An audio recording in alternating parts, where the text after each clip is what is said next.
His redemption arc started in 1995, and here, Gamera goes out in a big bang.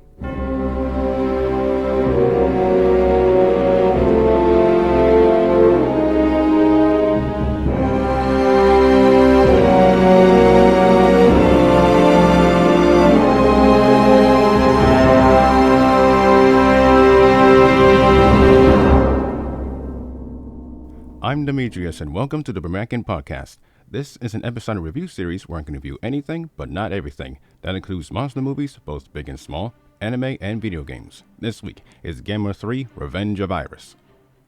Just like the previous two films, there is a lack of info concerning the background of this film. I don't know why anyone hasn't given that much thought yet, but I'll try my best to come up with something to tell you what actually happened, while making some shit up along the way. After the release of Gamera 2 Attack of Legion in 1996, once again, Gamera went out partying like no tomorrow, and then woke up in the ocean because he got too shit-faced. In November, when plans for the third film were underway, Gamera was welcomed by some bad news. All of the film's production team remained the same: Shinji Higuchi as special effects director, Kazunori Ito, who I've forgotten to mention in my Guardian of the Universe review that he wrote the anime film Ghost in the Shell, sorry about that, and the music was going to be composed by Kawatani. Except, there was going to be one massive hiccup. This film was originally not supposed to have Shusuke Kaneko on as director.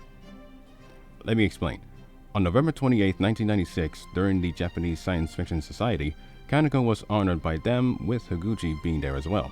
Another person who was there was Yasuyoshi Tokuma, the president of Daiei at the time.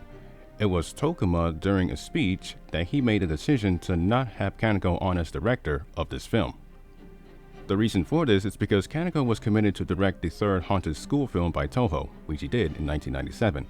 But I'm guessing after hearing this, Gamera literally threatened the president's life, and the president decided to retract his statement and allowed Kaneko to be the director of this film. A thing of note here was that unlike all of the Gamera films from 1965 to 1971 and 1995 to 1996, and pretty much almost every Godzilla film, which came out year after year, this third entry was in pre-production for 3 long years.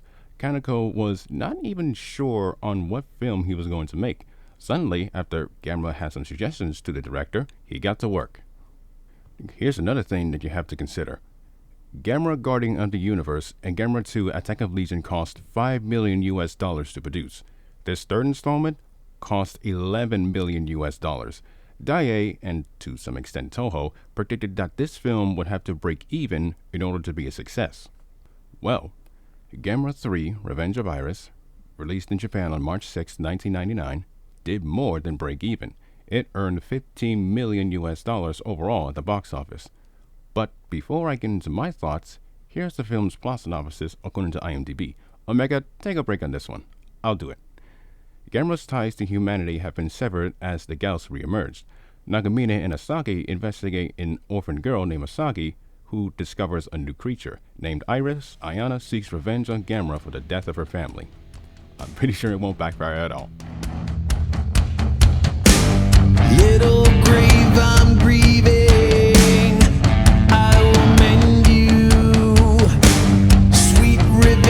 I'm dreaming, I will end you. I've been here since dawn of time. Countless hatreds built my shrine. I was born in anger's flame. He was able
Even though it left off on an ending that was a real kick in the dick, the entirety of this film was fantastic.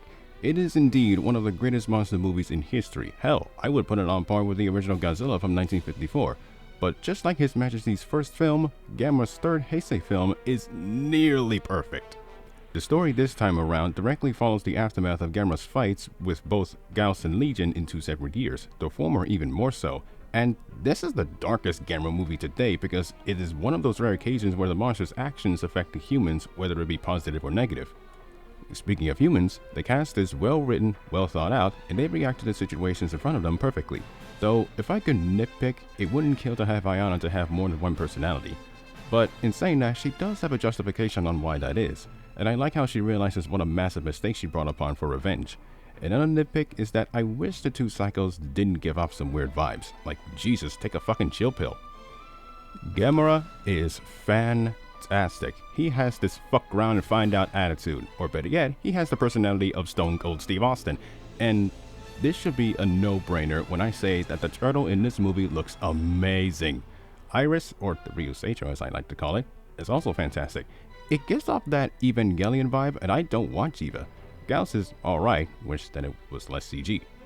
Speaking of which, sweet God's mother, whatever special effect film came before this film's effects blew them out of the water tenfold. And yes, while some of the CG looks a bit dated, for the most part, it's damn good, even for 1999. And this is hands down the best that Kawatani has to offer. This is one of my top 5 favorite soundtracks. Not a single track is a waste. And the vocal song titled Tell Me Once Again is so beautiful it nearly brought me to tears, not gonna lie. Overall, Gamera 3 Revenge of Iris is magnificent from start to finish. Not a single frame is wasted except for that scene in the forest. You know what scene I'm talking about. And every shot was a money shot. Once again, some of the CG shots look a bit dated, but that didn't hurt my enjoyment whatsoever. Would I recommend this entire trilogy to anyone who is new to the Daikaiju genre? Hell the fuck yes. Well, it seems to me that Godzilla has had enough of his name being tarnished, so he decided to come out of early retirement, but that will take some time for that. In the meantime, I hear that a giant metal man has fallen from the sky. Until then, thank you all for watching / listening. If you enjoyed this video, leave a like and subscribe to the channel for more of the Brumakian podcast. This has been Dimitri signing off, and long live the turtle.